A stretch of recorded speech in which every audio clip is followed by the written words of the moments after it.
Hey everybody, Marcus Crawford here with the Idaho Quadcopter channel. Hey, I just wanted to give you a kind of a update on why I am personally going to buy the new DJI Air 3 drone. I recently put a video up, kind of a goodbye to the DJI Air 2. Listen, if anybody thinks that I didn't just absolutely love this drone, you're wrong. This is one of my all-time favorite DJI drones. And in fact, before the Mavic 3 came out, I always told everybody that this was the best drone that I owned. The Mavic 3 kind of surpassed it in a lot of ways. However, it is just an amazing product.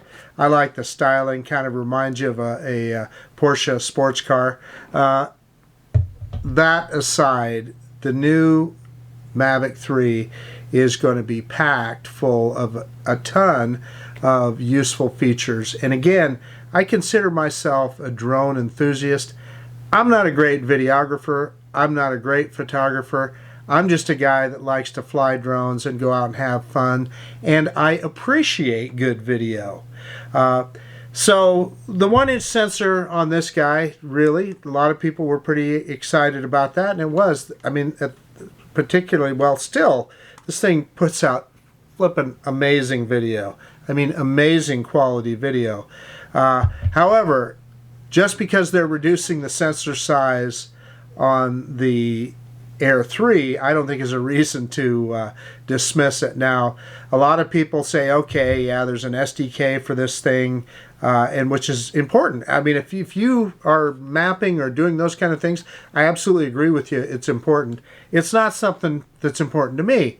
Again, some of the features that they're going to throw on the new Air 3 are, now, obviously, we're going to get that really cool 3x telephoto lens on there in addition to the standard wide angle lens. And yeah, I think they're like a 3/4 inch sensor. So no, it's not as big. 1/1.3 I think is what they're saying. So no, it's not as big as the sensor on this guy. But you know, to think that DJI would ever go backwards on video quality on a new drone, I think you're being a little naive if you believe that. Now, sensor quality isn't everything, and I am no video camera expert on sensor size, so I'm not trying to put myself up as some kind of an expert, because I'm not. But what I do know is what my eye sees when I'm watching video, and I'm willing to bet that it's going to look really good. A lot of the features that people are looking for, it's going to have longer flight time.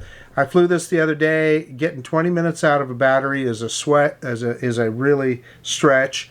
The Air 3, excuse me, they're saying 46 minutes.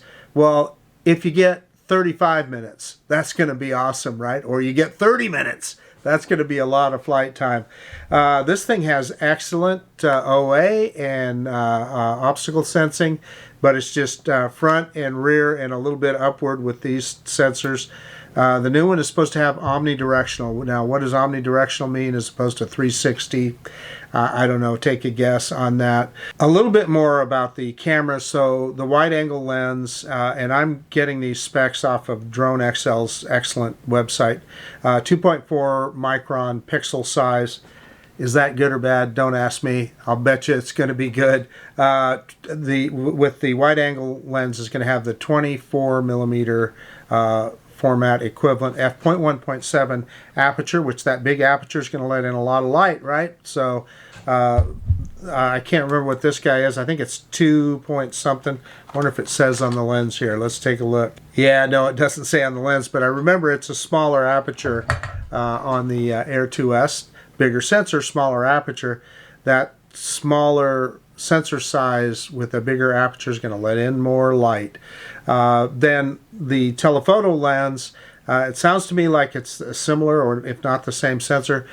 Again, 2.4 micron pixel size and a 70 millimeter format equivalent. So that'll get you that native 3x telephoto. I know there's a lot of people that get upset if you call it zoom. To me, okay, it's telephoto zoom. Just for an enthusiast like me, same thing. And I know if you're a hardcore camera guy, I get the difference. 48 megapixel photos.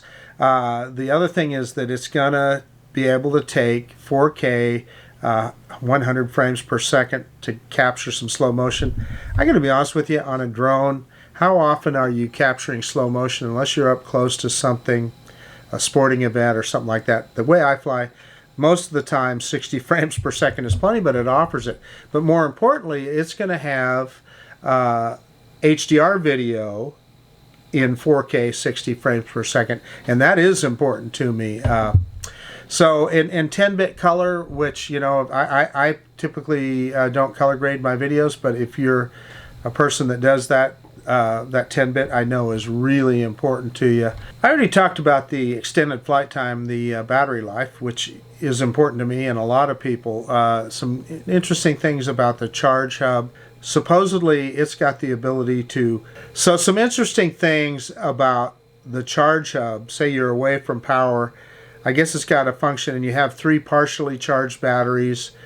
You can use the partial charge on the other batteries to charge up one battery to full or nearly full capacity, which would, I can see how that could be useful out in the field. And then I heard a rumor that also it would, and I don't know if this is true, but that the new charge hub will charge 3 batteries simultaneously instead of one at a time like they do now. Hey, that's a big deal. It's going to get you charged up faster. So in addition to what DJI is calling omnidirectional sensing, the Air 3 is going to go up one level with APAS. This guy has APAS 4.0, and the new version will have APAS 5.0. So supposedly smoother transitions as it's sensing objects and flying around them. I love APAS. I use it on all of my DJI drones that have it. The Mavic 3 Pro is just amazing, and even the little Mini 3 Pro, you can have confidence in APAS with those drones. It works quite well. The other thing that I use a lot is the focus track function on all my DJI drones that offer it, including this guy right here. So the Air 2S has Spotlight 2.0 and Active Track 4.0 and Point of Interest 3.0. The Air 3 is going to upgrade that on Active Track to Active Track 5.0. Now, I presume that's just going to make it a little bit more intelligent. In other words, if your subject goes behind a tree or goes behind something, that it will still track it as it comes out the other side. So the tracking is already quite good, so it's just really cool that they're making it even better yet. So I really like the automated features on these drones. Now, I know a lot of people don't use them. I do. I love the quick shots and master shots. There are some things in there in quick shots to me that I am just not skilled enough to get myself. Things like a helix and things like that, you've got to have pretty steady on the sticks, and I just don't have that kind of skill. The drone can do that automatically for me. And then master shots, to be able to, if you have again, this gets back to that point of interest, you set a point of interest and it will take a bunch of different shots for that. And I can't imagine, even if you're like a real estate shooter, I just would think that being able to automatically have that set of shots and have the drone just do it smoother and probably quicker than you could do it manually, I would think would be valuable. Anyway, I love it and I use it a lot. The other thing that maybe isn't quite so important to me, but it may be for others, is that the Mavic 3, or excuse me, I keep saying Mavic 3, the Air 3 will be able to shoot in that vertical format, 9:16 instead of 16:9. And that resolution will be 2.7K. So I presume that it is cropping in on the sensor, but that's handy because then you can publish directly to social media, whether that be YouTube Shorts, Instagram, or TikTok, etc. I know there's a lot of low light fans. The Air 2 does not have any kind of low light mode. The Air 3 is going to have a night mode, much like the Mavic 3. I don't do a lot of nighttime shooting, but it's kind of handy to have. Over the 4th of July, I used it on the Mavic 3 shooting fireworks. The other thing is, you know, I mostly shoot video, but occasionally when I shoot pictures, I really like that smart photo. This guy has a smart photo selection in it. And, you know, if you're shooting in any kind of situations where you have a lot of contrast, at least for me, it gets a much better quality photograph. And I don't have to do a bunch of post-production editing to get a good look. The Air 3 is going to shoot in smart photo automatically, so it should look really good. So there's another feature, and it's something that I've never used, that's going to be on the Air 3, and it's going to be able to automatically give you tilt shift effects. I've seen people use tilt shift, and it looks kind of cool. Kind of gives you that little model effect that, you know, doesn't look quite real. Some of them look kind of cool, so I'm looking forward to trying that out. So the other rumor we're hearing that this guy doesn't have, that the Air 3 will have, and that's being able to shoot waypoints. Waypoints for hyperlapse can really be fun. You can get some pretty cool effects.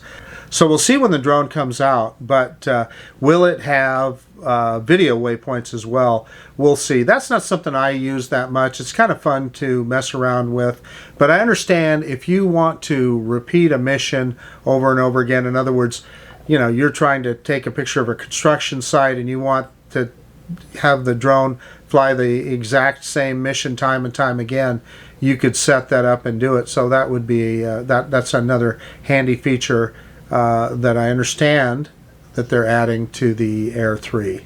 So the other thing we haven't talked about is the controllers. We know we're getting a couple of new controllers. They're calling it the DJI RC2, and we've all seen pictures of it. It'll have antenna on the top, and I can tell you that's important because I know the DJI RC, it just doesn't get as much range and penetration signal-wise as the RC-N1 or for sure the RC Pro. So I think that's something they decided to add, and I think that's probably a wise move.